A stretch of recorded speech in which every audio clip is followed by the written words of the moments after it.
Belə bir maraqlı məsələyə baxaq. S çoxluğu 1-dən böyük və 5-dən böyük heç bir sadə ədədə bölünməyən tam ədədlər çoxluğudur. Yəni, S çoxluğunda olan hər bir element 2, 3 və 5 sadə ədədlərinin müəyyən mənfi olmayan tam üstü qüvvətlərindən ibarətdir. M və N qarşılıqlı sadə ədədlər olduqda S-dən götürülmüş K-lar üzrə belə bir cəm düzəldilir və bizdən M və N-in cəmi soruşulur. S çoxluğuna daxil olan hər bir elementi şərtə görə belə yaza bilərik. K daxildir S, K bərabərdir 2 üstü A vurulsun 3 üstü B vurulsun 5 üstü C. Hansı ki, burada A, B, C daxildir. A, B, C daxildir. N0-a. N0 burada mənfi olmayan tam ədədlər çoxluğudur.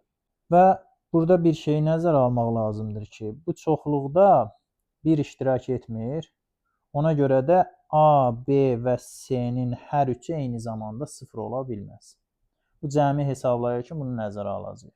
İndi isə bu cəmi hesablamaq üçün yaza bilərik ki, K daxildir S üzrə 1 bölünsün K kvadrat bərabərdir. A, B, C daxildir N0 üzrə 1 bölünsün 2 üstü 2A, 3 üstü 2B, 5 üstü 2C-yə.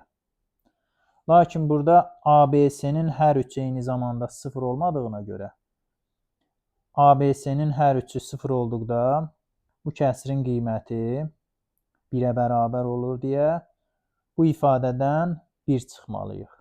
Yəni, bu cəmi hesablamaq üçün isə belə yaza bilərik.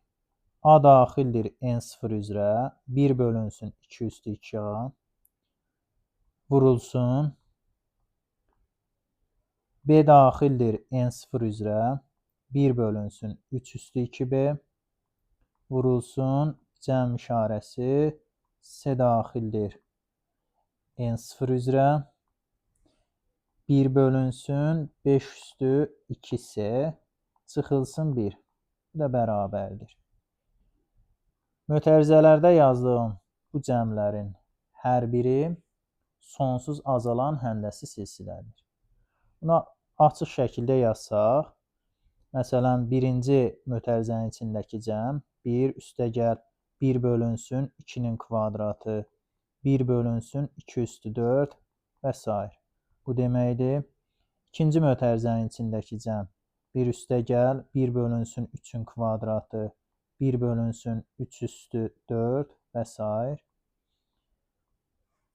Üçüncü cəmi isə 1 üstəgəl 1 bölünsün 5-in kvadratı 1 bölünsün 5 üstü 4 və s.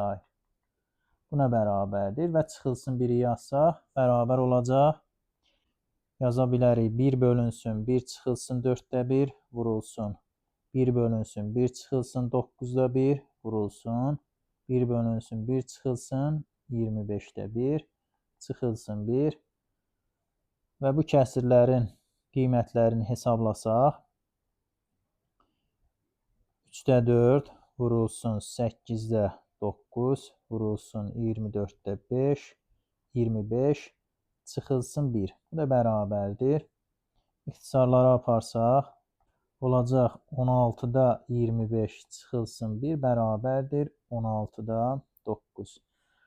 Şərtə görə bu n bölünsün n kəsirinə bərabərdir. Hansı ki, n və n qarşılıqlı sadə ədədlərdir. Onda 9, 16 ilə qarşılıqlı sadə olduğuna görə n bərabər 9, n bərabərdir 16 götürərik. Onda m və n-in cəmi soruşulur. Bu 25-ə bərabər olacaq.